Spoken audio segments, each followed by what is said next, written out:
So you're essentially saying the P&L, the profit and loss, is at a charger level. It is at the charger level. It is always at the charger level. And I find striking similarities between the telecom and the way telecom works and the EV ecosystem or the charging ecosystem.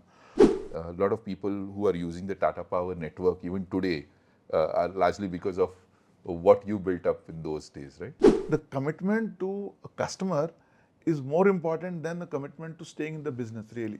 If you don't do one, the other won't happen.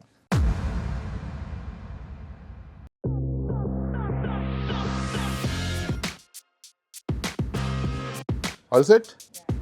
Okay, let's roll.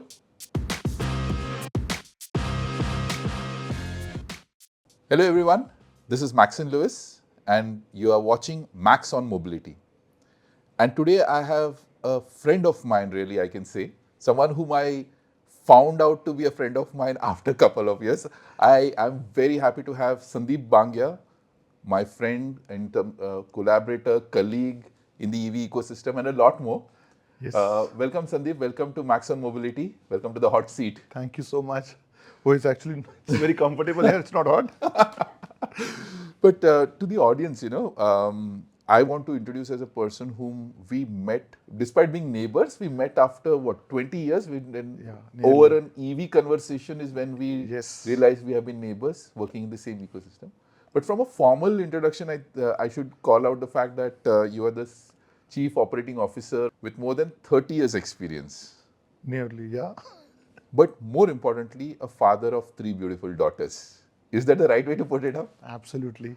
Right. And from the EV ecosystem, someone I have been and we both have been discussing a lot is someone who has seen the EV ecosystem in India build and someone who has been a pioneer in this space. So with that, let's start off, Sandeep. How would you want to introduce yourself to the audience out here? I mean, tell us about yourself, your journey.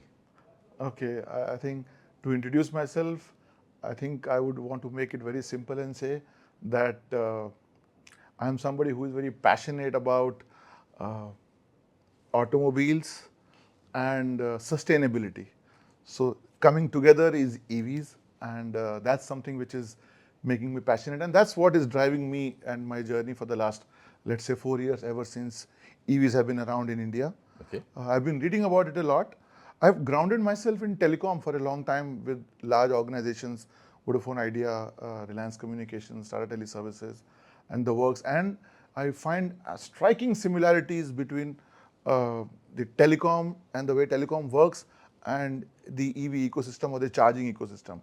So to that extent, I think it's a different type of equipment, but the same kind of thinking and the logic. And I'm just loving it in this ecosystem and watching it grow. You have been a part of it. We have been a part of the same journey. Right. And it's been great so far. So this is interesting. And for many people, this is going to be an interesting point of how you see the telecom journey and how it is relevant to the EV ecosystem. But let's go back in time. You've done your engineering from VJTI, and then you've worked with Carrier, Tata Teleservices, Reliance, Idea. So let's start about the telecom journey. Yes. So what part of the telecom journey were you involved in? So I have been in telecom for slightly less than 2 decades.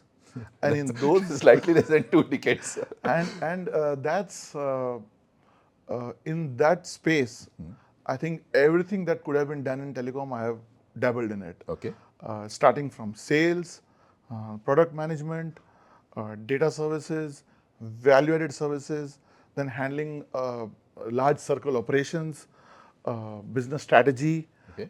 And my last assignment in telecom was creating digital assets for the company, which is in this case Vodafone Idea, and before they were combined. So we developed Idea Music, Idea Movies and TV, which has now got merged into Vodafone Music and Movies and TV. Idea Games, we had the utility app, which is made for the, you to make the payment, so those are the kind of things, and those were absolutely new to me. Okay. So that was my last assignment in telecom before I switched here. So I mean, I find myself landing up in places which are new for the company, and so they just land up saying that, okay, company wants to do this, take it. So I love that piece, and here I am. So this is where 2 decades you've seen the telecom ecosystem grow and you've been part of it. Yes. What brought you to the EV space other than the fact that yes, it's a new thing, but how did you land in the EV ecosystem? Yeah, that's quite by chance. Okay.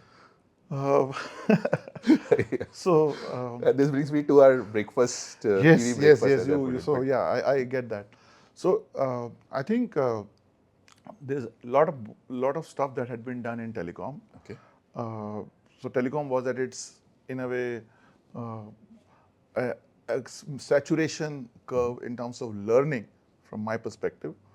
Though of course new things are happening even now, but I thought that my learning has come to a certain stage, and I was very interested in the IoT domain, and I was extremely interested in autonomous vehicle. That's where it started. okay, So that was very intriguing to me, and I must tell you, the chairman of Lyft, which is a equivalent of Ola the Uber in India, LYFT lift. yes, he had written, and I still very clearly remember, a 13-page note on how the future of mobility will look. Okay, And I can, quote excerpts from that note even today. And this is about 4 or 5 years back, is what he had written. So that actually said the mobility is largely going to be autonomous. The mobility is largely going to be shared mobility. Uh, the spaces of the cities, urban spaces, are just being sort of hijacked or swallowed by parking lots. Because if you see cars, typically, I have a car, you have a car. Cars typically are on the road for 4 to 5% of the time. Rest 95% of the time they stand in parkings. right, I park my car outside your office. I park my car inside the office. I park my car. So 95% of the times the cars are parked. correct. So his vision, that vision document that he had created said that if we are able to take the utility of this car for 95% of the time and swap it, and say 95% of the time it's on the road, then you don't need so much of parking spaces. And why would that happen? It will happen because of shared mobility. Correct. So Ola Uber is enabling some of that, and it will go to the next level if autonomous Will come. vehicles are there. And there's a lot of work that has been happening in the world, which I've been very closely tracking. Okay. So this is something that was very. So I'm also a part of Environment Preservation Society in Navi Mumbai. So those things just combined, and then I read about electric mobility. Okay. This was back in about 2019, when the first car was not launched. So first car, which is the Hyundai Kona, was launched in August 2019. Correct. And so I said, Ki, this is new. So let's learn about that, read about that. And then one thing and the other. So I quit my job fairly, a lot of people discouraged, what will you do types. So there are one thing which I was doing along with a friend, creating, let's say, energy saving equipment for air conditioned spaces. So this is something that would have provided me with bread and butter. And since I had time after leaving the job, I read about a lot of these things, and connected with a lot of people through Twitter, through emails, people in Israel, people in UK, learned a lot from them. So how does this work? How does that work? And then I was almost close to creating a 7.5 kilowatt Type 2 charger. Okay. Yeah. So I connected with people who are fabricators and panel makers. And as luck would have it, then I went to meet people as a part of my startup journey, so to speak. And then things happened, and then once I met people in Tata Power, and instead of selling my wares, I ended up selling myself. So it was quite by chance, and I'm thankful for that opportunity that I got. The first car was launched at that time, and it was very intriguing. कि ये क्या है इसमें? The second car was being unveiled in the month of December 2000, which is the Nexon, which was eventually launched in Jan 2020. By that time, I had just about joined Tata Power.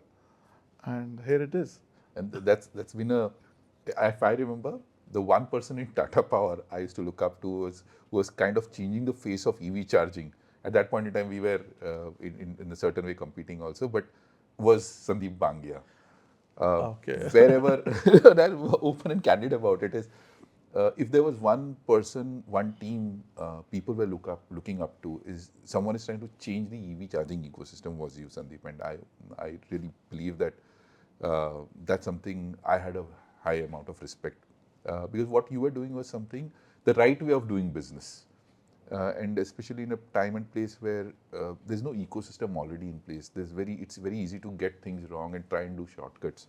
But that's something which you were not doing. And I think a lot of people who are using the Tata Power network even today are largely because of what you built up in those days, right? No, I'm really thankful for the opportunity that I got and the autonomy in a way that I got from my seniors, my MD. I was able to, as I was telling you, the telecom is very similar in way to. So I borrowed nuggets from. Tell us about it. What are the nuggets? Why would you say it's similar? No, so I'll just not talk about telecom. What is important in a charging infrastructure? Charging infrastructure, the first thing is your customer experience. Nothing else works if customer experience is subpar in a way. Second is convenient locations. I'm not talking about chargers. Now you can correlate it to that. Right. Convenient locations means wherever there is a car, you need to have a charger. Uh, if the charger is, let's say, 1.5 kilometers off the road, you're not on. If the charger is located in a place which is filthy in that area, it's not on.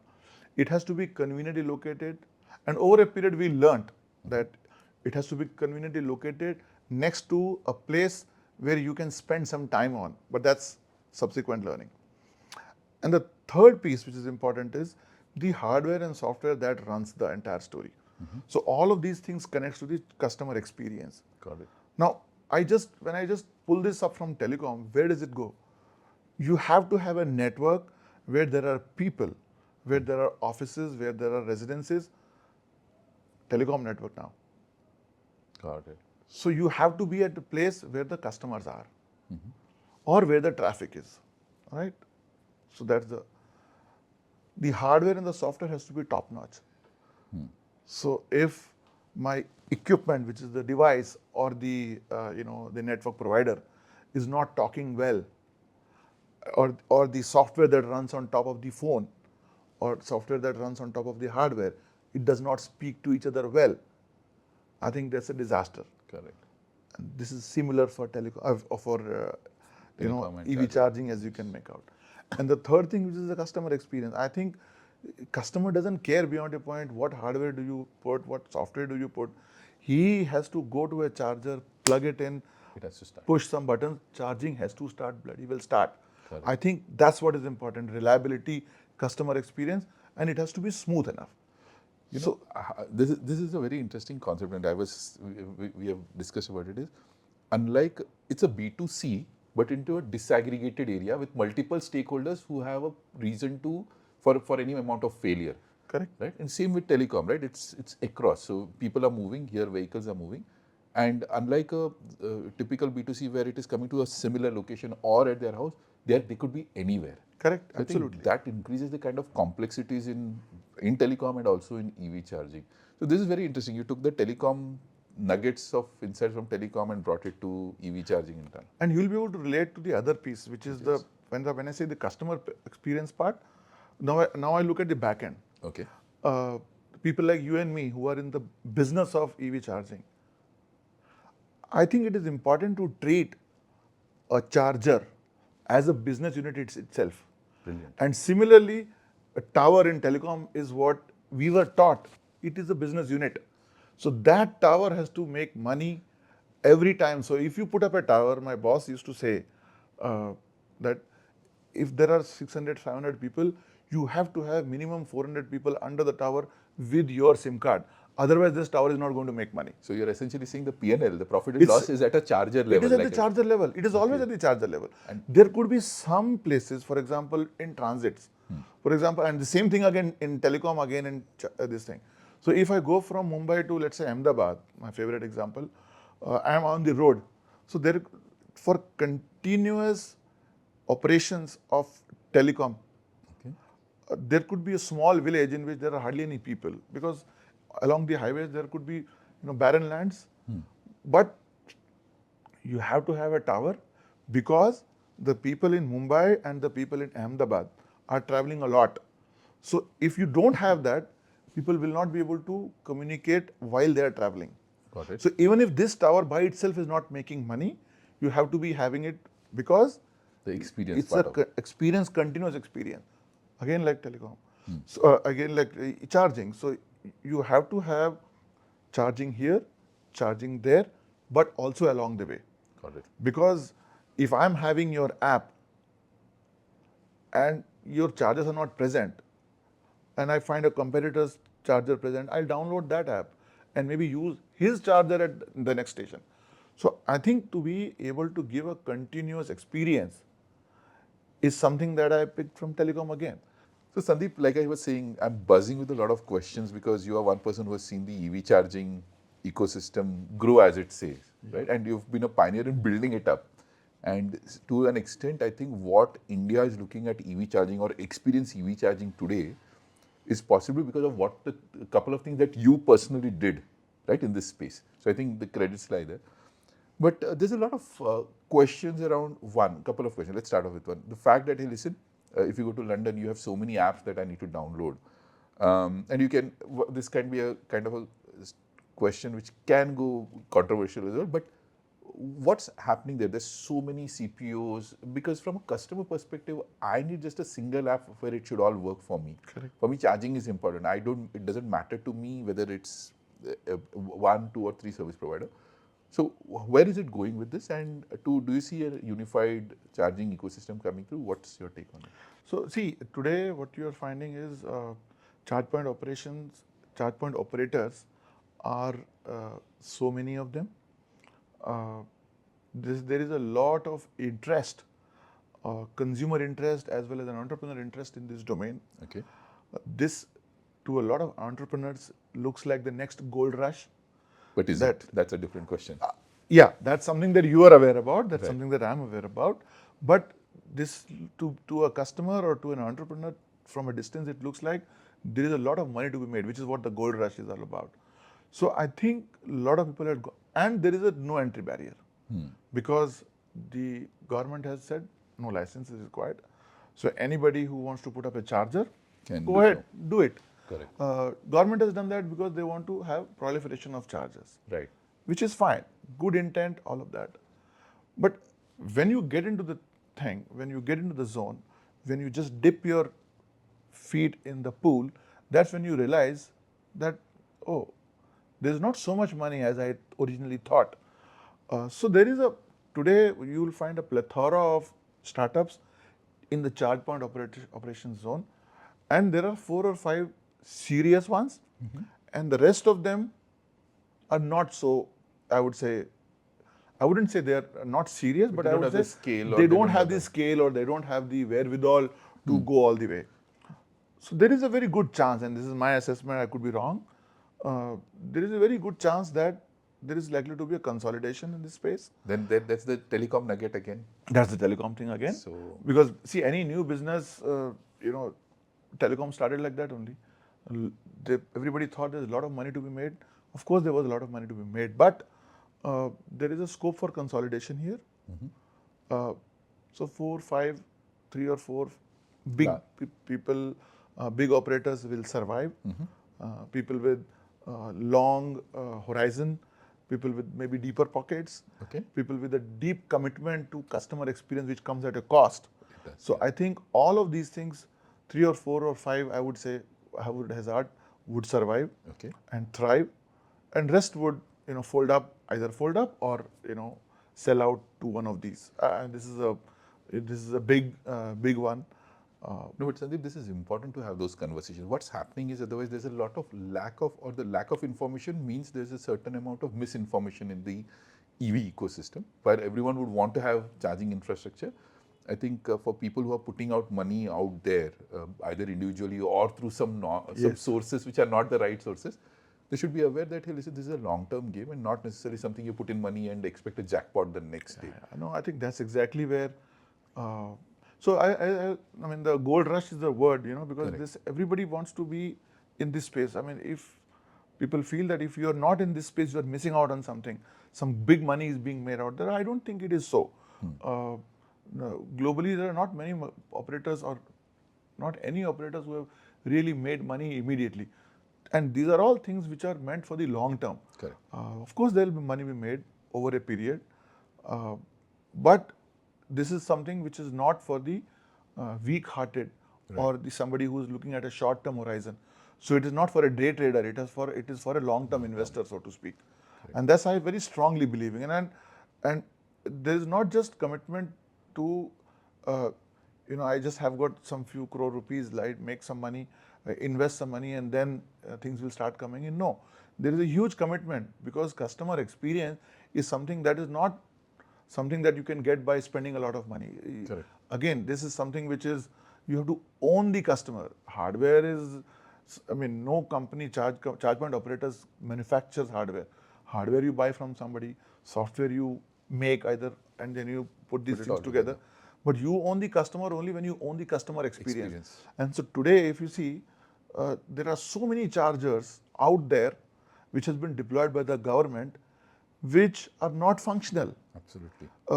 There was a small, video that I saw in Chandigarh. Almost the entire Chandigarh charging infrastructure, people have vandalized, stolen. So I guess the commitment to a customer is more important than the commitment to staying in the business. Really, if Right. you don't do one, the other won't happen. So I would repeat that, the focus should be on the customer experience, and that is what should drive the entire business, not the commitment to be in business. Absolutely. I think that's very brilliant, and I think your insights on the telecom industry is showing up. That's exactly the space. It's an infrastructure which is for the long run, and it's a customer experience based on that infrastructure.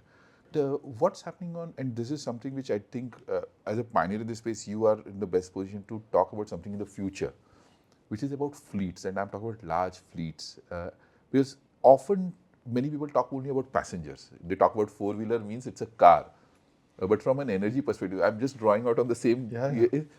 Where do you think the trucks, the buses charging, where is it going to land in? And how are you prepared for it? No, so I'll again talk about specifics to not any company or anything, but let's talk about the ecosystem per se.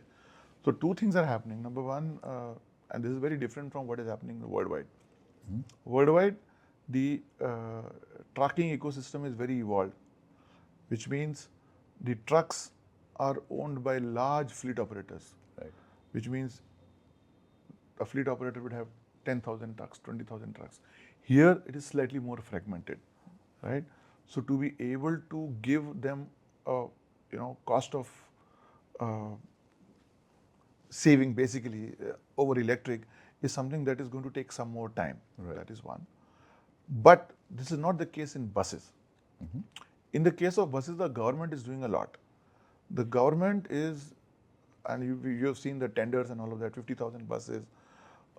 Government sees the buses in a very different light, which means, number one, it can eliminate these urban pollution Yes. in cities by just eliminating pollution from buses. Correct. So that's a very large component of urban pollution. So if you remove the tailpipe emissions from buses, it takes care of about 20%. 40% is, let's say, in case of Delhi, is tailpipe emissions, and 20 odd percent is from buses, diesel buses. Big, massive fumes will just go off the road, and it's happening. Delhi government is also doing something great. So I guess buses is something that is the first thing that is likely to be changing in India. India's got about 2 million buses, give or take a few, and a large part of them are, stage transport, which is within the city if they run, short distance if they run, and few of them are, let's say, Mumbai, Pune, Mumbai, Ahmedabad. Correct. I mean, there are numbers, but broadly, urban pollution is going to be killed because of the buses. If we move to, so that's where the government is putting incentives. That's where the government is putting uh, focus and say that my buses, which is the state government buses, I will convert to electric, Correct. bring them on. So, and they're providing locations for chargers in their own depots. They have got real estate. So, I think that's the first thing to transition, which is very good because each bus gives you what? About 240 kilowatt charging. So, there is a business case also in that case. Got it. So, buses very likely to happen very fast, and it is already happening. Government is doing a great job in electric buses in India. We have seen about 400 buses there and right here in Mumbai, Right. including double deckers. Right. And in trucks, that's not the case. It's not likely to happen in a short term. And that is one very interesting point. These are the nuggets I'm able to draw out of what you're saying is the fact that in India, possibly because it's a fragmented trucking market, so till the time there are some large fleet operators coming in, the EV ecosystem is going to be driven by them, is the Largely. sense I'm getting. See, large operators would mean their ability to hold on for a long time. Correct. So if there is a the ability to, let's say, a two-wheeler is already very economical if you move to electric day one. Total cost of ownership, it's favorable to a two-wheeler instantly almost. In a car, only if you drive, let's say, 100 kilometers, or so that's when it becomes more economical. Right. Whereas in case of trucks, there is slightly more. So people will have to hold on. Correct. The initial investment is high. It's quite like scooter also, like car also. So initially you invest 15 lakh rupees in a Nexon, but over a period you recover that money. But in trucks, the initial investment is high. Who will make that? Correct. So small aggregators won't make it. The big fleet guys who have got a holding power, who can be supported by the government, they can do it. That's happening in Europe. Perfect. Whereas in India, buses are moving in that direction. So the EV ecosystem is also going to drive a difference in the business ecosystem also is the sense getting. Good. I'm just going back now to Sandeep as the person who's propagated the EV charging ecosystem in India. As a CPO, what have been your key challenges? What are which have been there and got solved or still continue to be? So some of the what keeps you awake other than the fact that you have to provide that good customer service. Where are the fail points and which No, you I think we've moved on from the time we used to first meet. The when you approach a customer and say that I want to put up a charger here, the conversation used to start from what charger? Electric cars. Okay, what electric cars? Where are electric cars? There are no electric cars. Battery, how big is the... So those were the conversations, and I'm sure you are also Yes, familiar with that, which is yes. why you are smiling. So we used to explain before the charger, we used to explain what is a car, why should it be, why should India, why is it happening in India, why do you think it will ever happen in India? So I think those are the kind of questions that people used to worry about. So I have been to a lot of societies with my people on a Sunday morning, where people used to just drag their pajamas and come in. I don't think it will fly because, so you address those concerns. But now at a time when people know what is electric car, people understand, the things have changed dramatically.